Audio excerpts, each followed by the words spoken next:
Hello, my name is John Crimes, PhD student in aviation of Liberty University, and also a aviation maintenance technician at an Army flight facility at Fort Indian Town Gap in Pennsylvania.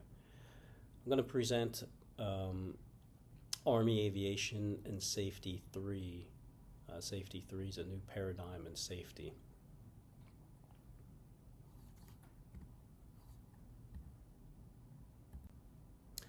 All right, so the presentation objectives.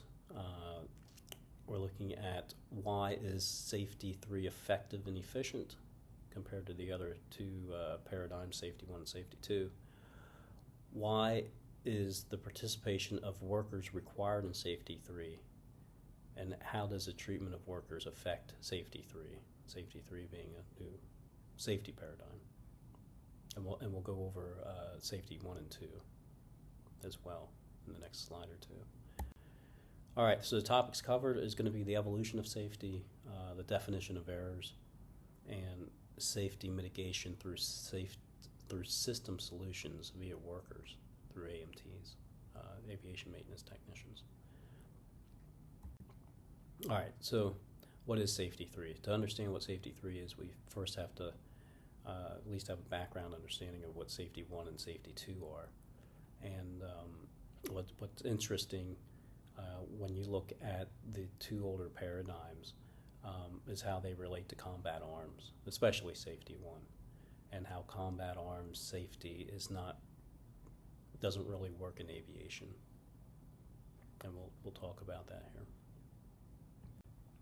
All right, so background of combat arms, right? So with those that I'm talking to in this audience, which are mostly military members, we all come from a combat arms background, whether it's just basic training or through our experiences through field exercise training. We'll use a field exercise training as an example. So we have, or someone we know has, misplaced a rifle during an exercise. And what occurs when that happens? Well, the person who misplaces the rifle is blamed, punished, and shamed. Does that work? It absolutely does work. It does two things to the person, or it does two things. One, it lets the person know not to ever do it again because they're shamed in front of other people for it. And two, it lets everybody else know not to let them make the same mistake because they don't want to be that guy. Does this type of corrective action work in aviation? It does. But I can tell you this new paradigm of safety, Safety 3, works much better. And we'll dig into that here in the next couple of slides. All right, Safety 1. This is what when the regular person thinks of safety, this is what they think of. What went wrong and who caused it to go wrong? Some pretty basic stuff. What went wrong and who caused it to go wrong? And then we go back to the person that caused the error or that caused the wrong, and we correct them and move forward. Sometimes correcting them is through punishment, right? Sometimes correcting them is through shame so that others don't do the same. Some examples of this, if you've worked in Army aviation on the hangar floor, is making a necklace out of whatever they broke, or hanging a sign around their neck. You know, it's a way to make an example out of them and to let them feel a little bit of shame so that they don't do it again. So that's Safety 1. Does it work? Yeah. Is it the best?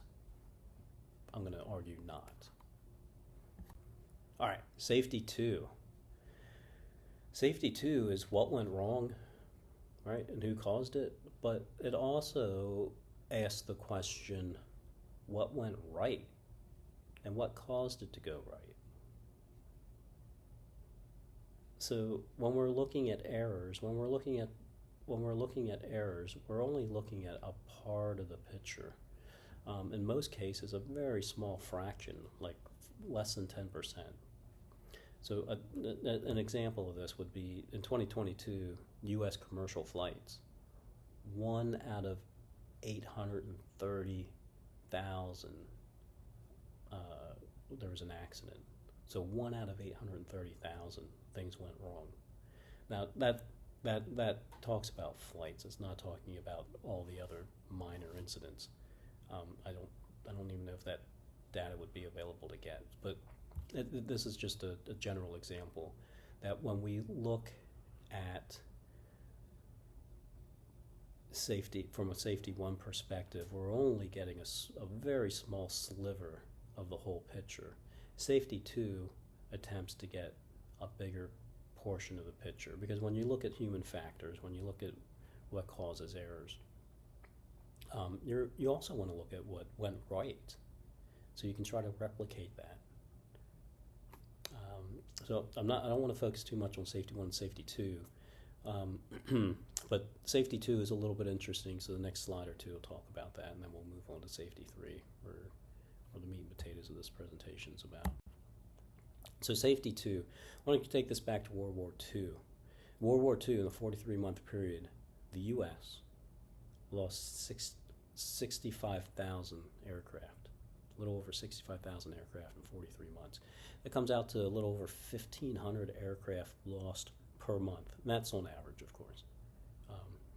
I'm sure in the beginning and towards the tail end, those numbers were significantly lower, and then in the middle they were significantly higher. But on the average, we lost 1,500 aircraft per month, which comes out on a 30-day calendar. It comes out to 50 per day. The Army loses their mind when we lose 5 aircraft a year.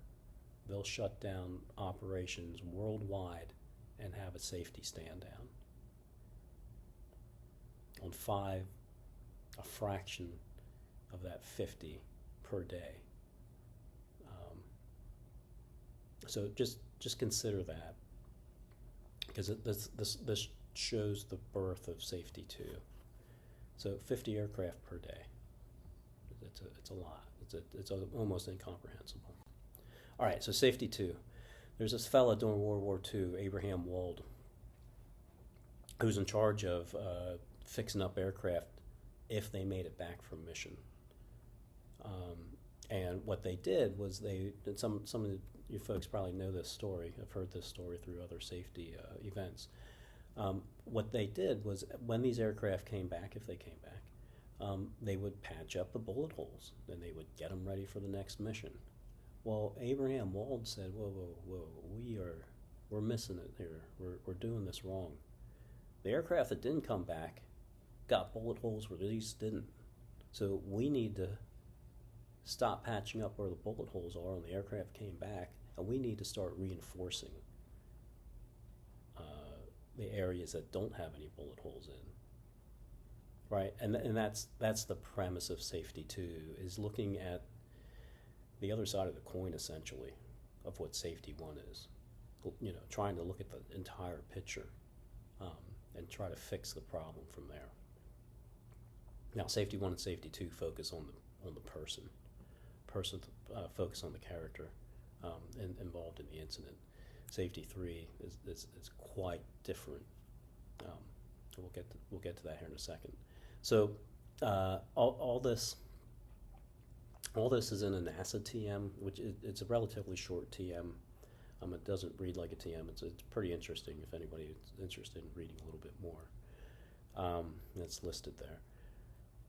So in this TM, what NASA does is they have a aviation safety reporting system, and this is data from 2018, so it's a little bit old. So I would think that it's significantly more.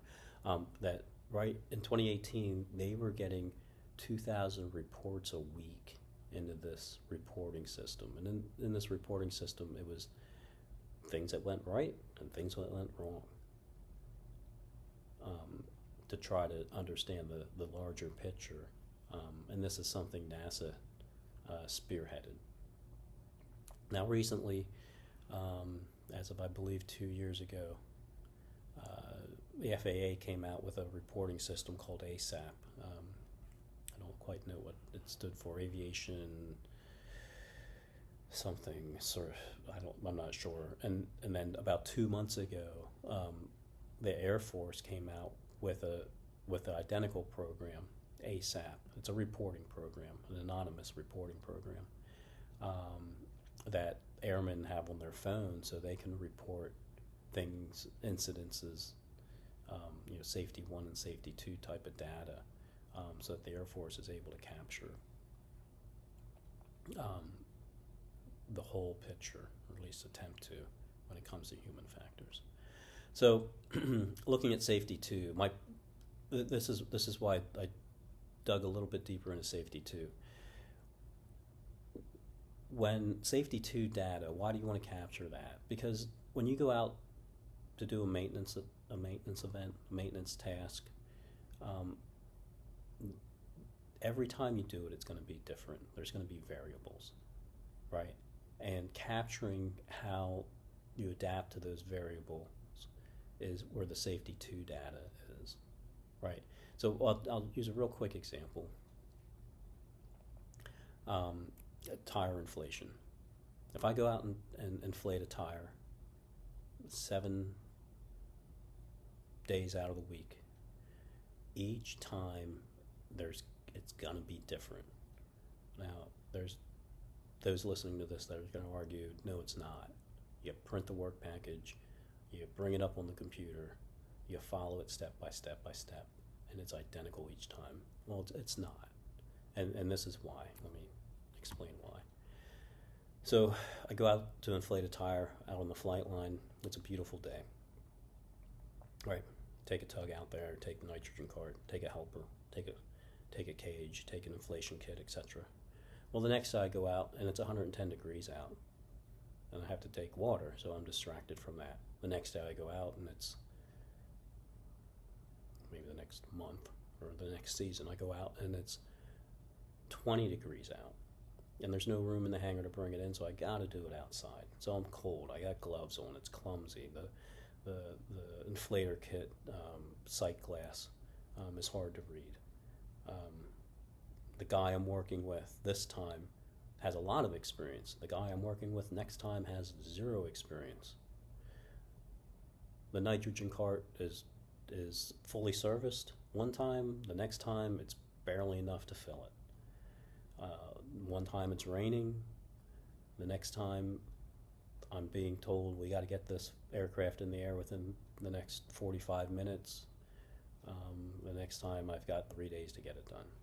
So there's always going to be some variables, and because of that, the things are always going to be slightly different.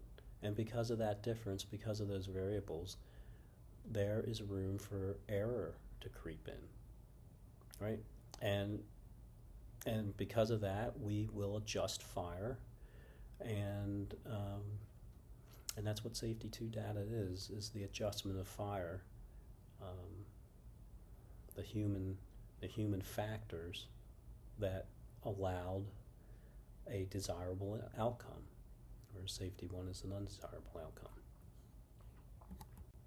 All right, so error. Before we go any further, we got to define error, and we'll go pretty quick through this. So there's 3 types of errors. The third one there, violations, I don't really want to talk about too much, but the first one is an absent-minded slip. So a good example of this would be, if you're going onto a military base. For someone listening to this, they familiar with military bases. You drive up to the gate and you go to get your ID card, and you lean over to grab it, and you discover you left it at home, right? Or you go to grab a Phillips screwdriver, and you grab a straight screwdriver, and you walk over to the aircraft and you look at your screwdriver and you find out you've grabbed the wrong screwdriver. Absent-minded errors, absent-minded slips are things that are, you might be groggy, you might maybe need more coffee, maybe you're distracted by something went on at home, or distracted by your phone, or whatever the case might be. An absent-minded error is an error that is very quickly discovered. It is discovered at the time of the error, essentially. Whereas a mistake, on the other hand, is different in that it's an error that isn't discovered right away. Some examples of what a mistake might, an error that is considered a mistake would be improper training, no training, wrong training, misinterpretation of a work package, etc. And an example of that is, let's say a mechanic needs to measure the OD, the outside diameter of a bolt. Remove the bolt, clean it, inspect it. So while he's inspecting it, he uses the vernier calipers and measures it. And he measures it and says, oh, this bolt's good, sets it down, and then reinstalls the bolt. But 100 hours later, 400 hours later, it's determined that the bolt that was inspected incorrectly. And maybe he inspected it incorrectly because he didn't know how to use a vernier calipers, or maybe he misread the work package. All right. So that is an example of a mistake. Now, a violation, on the other hand, is a deliberate error. And just a real quick example about a violation is a pilot goes out to fly an aircraft, and the mechanic doesn't like the pilot, so he goes out there and leaves a little bit of air out of the tire, or deflates the tire so that the mechanic, or so that the pilot can't fly. That's a whole different avenue. We're not gonna talk about violations. Where my focus is on the absent-minded slips and the mistakes. The grogginess, the forgetfulness there, and then the other thing is the poor training, or the no training, improper training. All right. So here we go into the meat and potatoes. Safety 3, and what Safety 3 is. Safety 3 deals with the system and not the person. It corrects the problem via correcting the system. So what is the system? The system is technical manuals, SOPs, protocols, the way we enter things into the electronic aircraft logbook, what to do if there's no electronic aircraft logbook, things of that nature.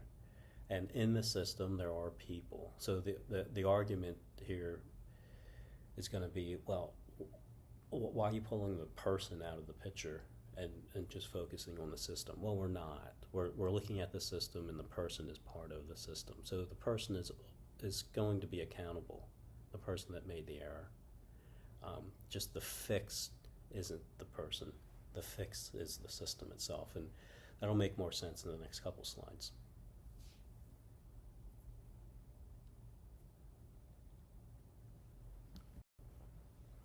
All right, people.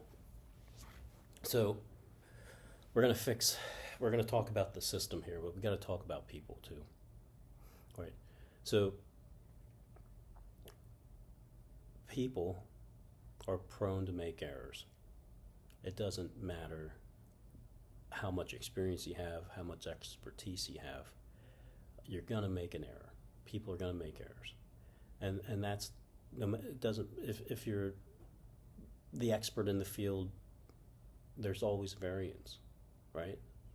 So you may make less errors, but there's room for errors to creep in. And then and then this is going to be controversial for some, is people are the problem solvers. People are not the problem. People are not the problem, people are the problem solvers. So to understand this a little bit clearer, there's two ends of a stick, right? A sharp end and a dull end, or the sharp end of a knife and the dull end of a knife, however you want to look at it. The sharp end of the stick are the people that are on the hangar floor, the people that are working, the AMTs, aviation maintenance technicians. They're the guys that are risking life and limb. Probably more limb than life, but regardless, whether it's dropping something on their toe, pinching their fingers in an engine nacelle door, scraping their knuckles, knocking their head off a main rotor blade, whatever, there's 1,000 examples of how somebody can get hurt, getting their foot run over by a tug or an aircraft, which I guess has happened. Um, those are the guys um, that are risking every day to get work done. The workers. The dull end of the stick would be your management, your upper management, your middle management, your quality control, production control, flight operations, folks like that. So we've got to distinguish between the two to understand where safety 3 works, or how to make safety 3 works, this new paradigm.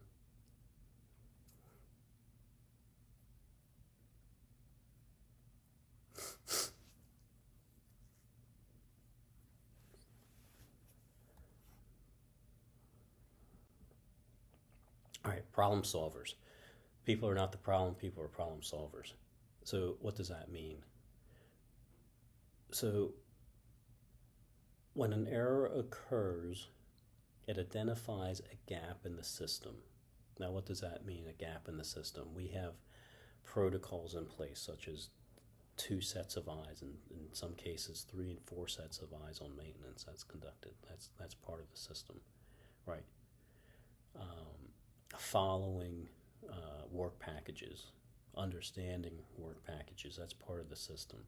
So when an error occurs, it identifies a gap in the system, right? And if you want to get a solution to filling that gap, you want to talk to the person that caused the error, because they're going to have the most information. Now, some of their suggestions may not be feasible due to budgetary constraints or logistical constraints, or they might just be half-baked.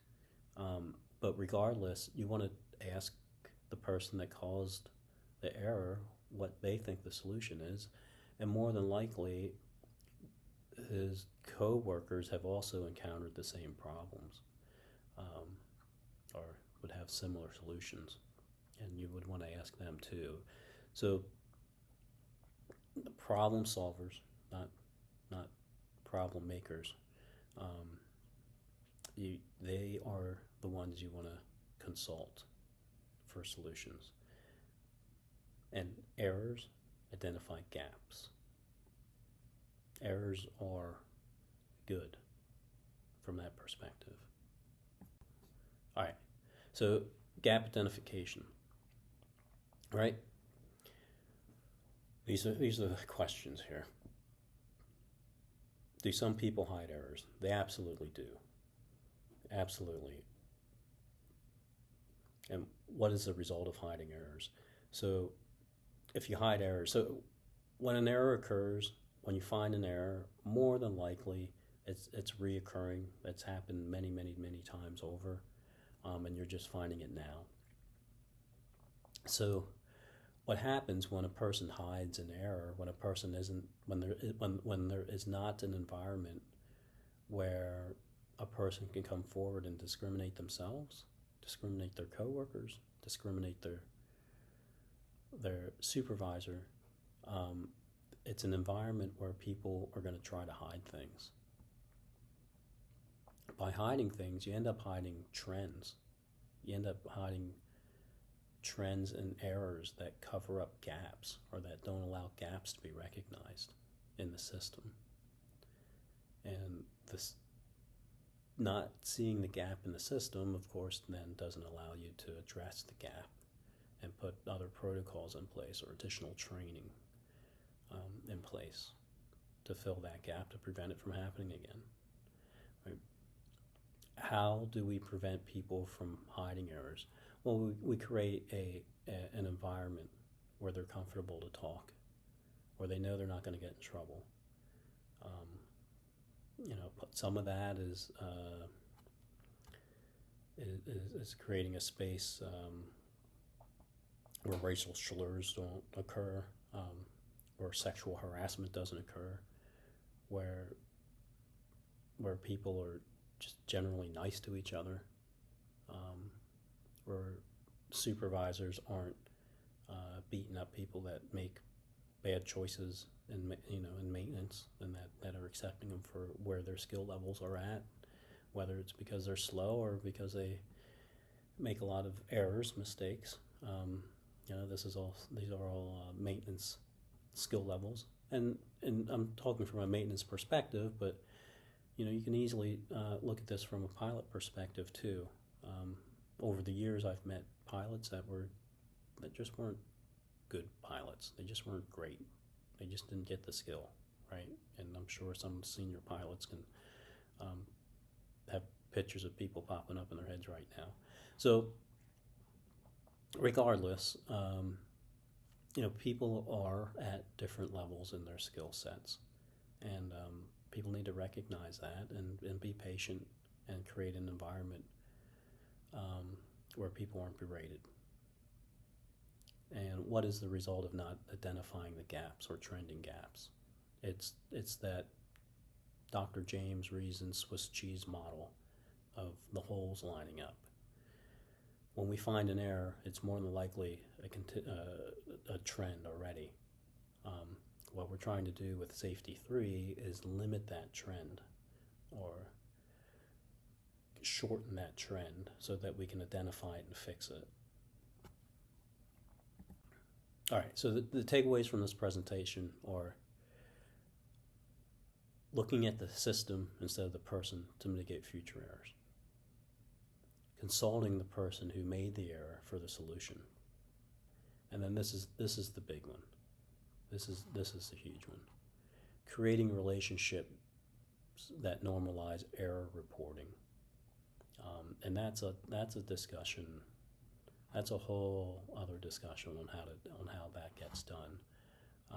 But the Safety 3 perspective needs to come from upper management, lower management, and even down to your more senior mechanics, so that they create an environment where people are free to talk and say, hey, I made this mistake, or hey, I'm not doing it this way because of this variable. And then protocols can be put in place to limit errors, such as, it's really hot out, or this equipment's not quite working, but I got to get it done anyways. So what do we do? What do we do in that event? Stop maintenance possibly, right? Get the right equipment. But whatever, there's 10,000 different examples of problems and solutions. But we won't know them unless we have an environment where people can speak up and not feel afraid. All right, so that concludes my presentation on Safety 3 in Army Aviation, and about how Safety 3 is the best perspective to attack safety from, compared to the last two. Yeah, Safety 1 and Safety 2. If you have any questions, feel free to reach out. These are my references, and thank you for taking the time to listen.